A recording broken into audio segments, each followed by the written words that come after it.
Marjorie. Before we move on to our next speaker, I'd like to, since we've added some guests, I'd like to remind everyone before you leave, if you would please, we have a sign-in sheet here at the table. We'd love for you to add your email address so that we can keep you posted on future educational events about TPP.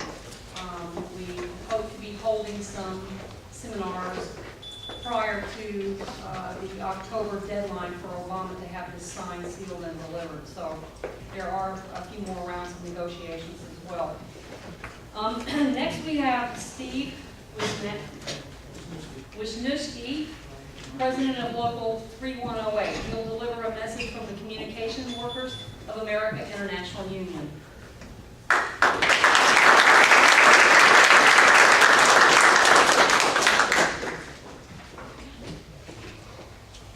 First, I want to thank IUPAC for hosting this event today, and I want to thank everyone for coming here. I know there's a lot of other things we're doing this weekend. Especially want to thank Congressman Grayson, in my opinion, the best congressman in the country.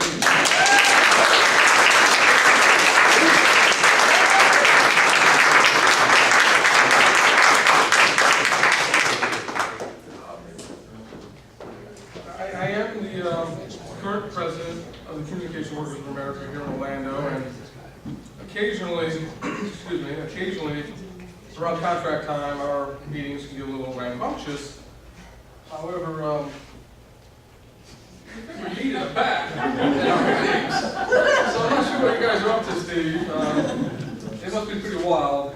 But for those that don't know, those are union-made bats, by the way. I'm proud to see that. Too many past trade deals have benefited Wall Street and large corporations at the expense of working families. Florida and the nation cannot afford a NAFTA on steroids that offshores more manufacturing and service sector jobs, reducing municipal tax revenues for our schools, infrastructures, and other vital public services. This also puts a downward pressure on wages and benefits for the jobs that remain.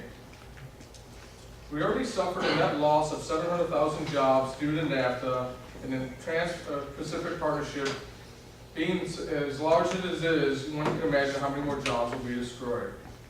Right now, Vietnam, Malaysia, and other countries associated with these trade negotiations are being promoted as low-cost labor alternatives to China.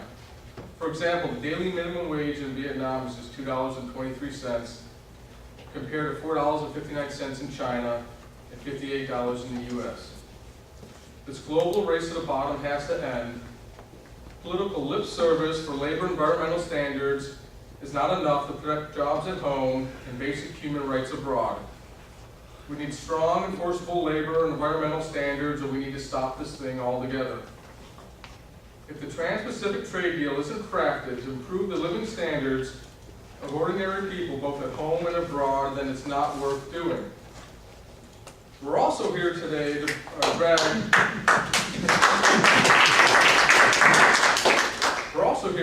the Trans-Pacific Free Trade Agreement into public light. This is the third year of serious negotiations on a pact that's supposed to set the standard for international trade for at least a generation. People have a right to know what the representatives are negotiating for and negotiating away. All sorts of international negotiations, including those at the WTO, happened in the light of day. But for some reason, the Trans-Pacific trade negotiations are happening in the shadows. Meanwhile, the U.S. Trade Representative has appointed approximately 600 corporate lobbyists and official advisors, granting them ongoing access to negotiating text and the negotiators. The public is right to be skeptical of a trade deal negotiated under the watchful eyes of corporate lobbyists behind closed doors.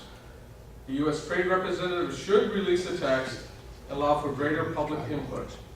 The world simply cannot afford and will not put up with another business-as-usual trade deal that benefits the 1% over workers, public health, and the environment.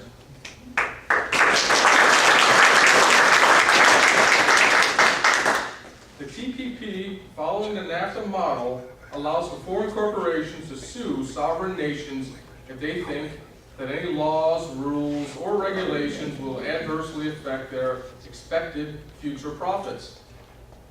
These challenges bypass our domestic court system and are heard in special UN or World Bank tribunals. Governments have already had to pay out over $365 million in compensation in a series of these investor-state cases under NAFTA-style agreements. There are 19 pending claims seeking over $14 billion in compensation. Also, all our domestic laws, rules, and regulations must be in accord with terms of the treaties like the TPP. Thus, corporations not only will be able to get around our protections for labor, the environment, food safety, health safeguards, access to medicine, and internet freedoms, but they also get compensation from our taxpayers. The scariest aspect of this deal is that this could be the last trade agreement ever, because it's a provision that leaves the door open, allowing any future country that wants to simply sign on to it. I don't believe that one of the problems facing the world today is that we need more corporate powers or privileges and less regulations, thus requiring what essentially a TPP is, a corporate bill of rights, and we need to stop this trade agreement for us and for future generations. Thank you.